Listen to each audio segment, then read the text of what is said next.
Good morning, students. Myself, Aishwarya. Dear students, we have specializations, finance and HR. We have in HR we have three specialization papers, and one of them paper is industrial relations. So first we are briefly discuss about the syllabus. Unit 1, industrial relations, scope and significance, causes and consequences of industrial disputes, and the recent trends in industrial relations. Coming to second unit, trade unions, trade unions structures and movement in India, changing role in the context of liberalization. This is the second unit. And coming to third unit, promotions of harmonious relations, machinery for prevention and settlements of industrial disputes, conclusions and arbitrations and adjudications, code of disputes. So this is the third unit. And coming to fourth units, grievances and disputes, grievances redressal machinery, disputes in industries, measures for dealing with indisciplines. So this is the fourth unit. And coming to fifth unit, collective bargaining practices in India, participative management forms and levels, and schemes of workers participation in management in India. So these are all the briefly discuss about our syllabus. Coming to first unit, what is IR? IR means industrial relations. Industrial relation means the relationship between employers and employee in course of employment in industrial organizations. So that means the relationship between the employee or employees and the employee or the organization. So industrial relations is used to denote the collective relationship between the management and the worker. So it is also known as the collective relationships. That means a huge relationship between the employee and management or workers.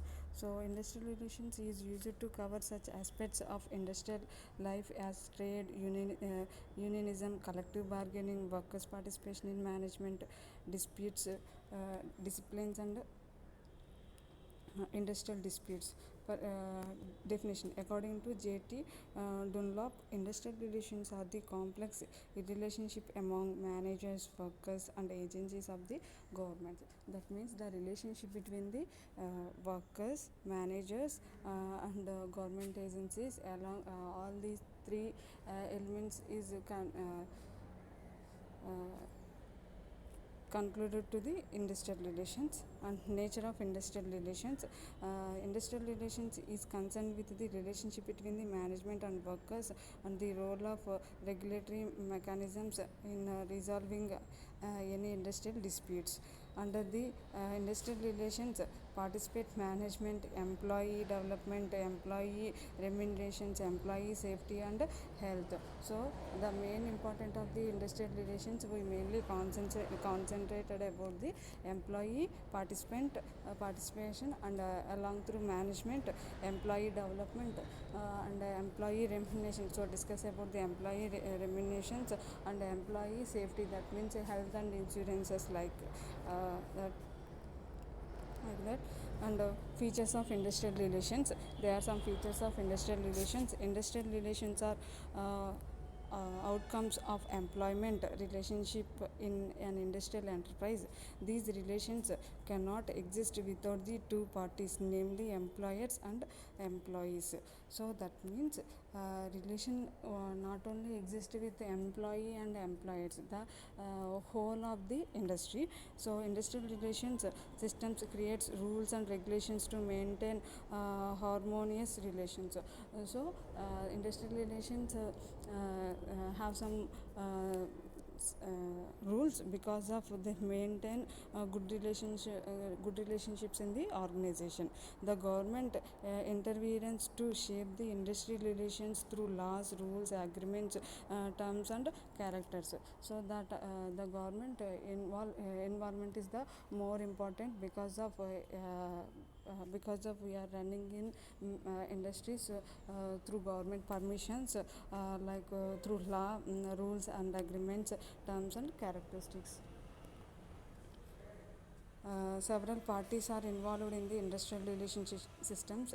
The main parties are employers and the association, employees and their unions, and the government. These three parties interacted within economic and social environment to shape the industrial relations structure. Industrial relations are a dynamic and developing concept, not a static one.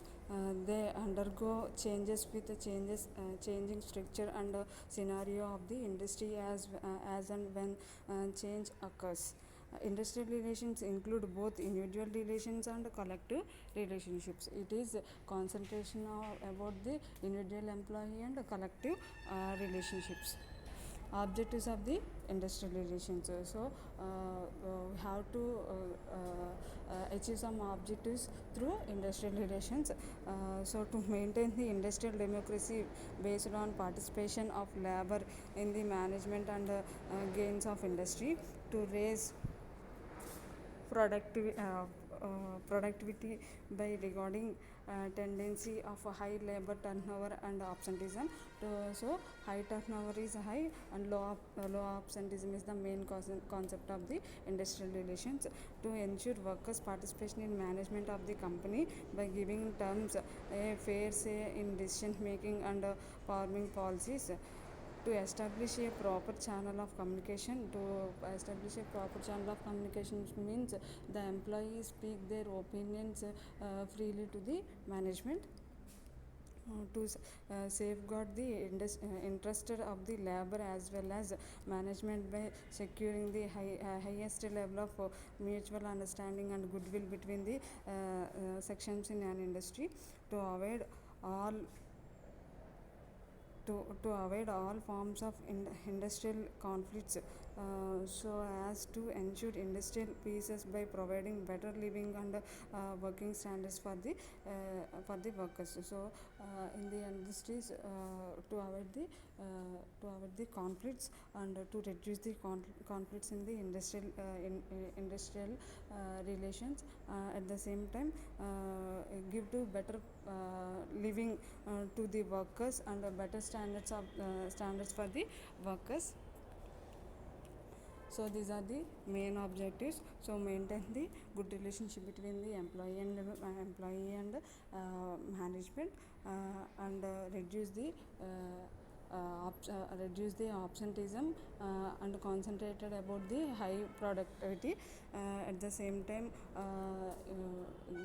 all the employees are decision making is also involved in the industrial relations.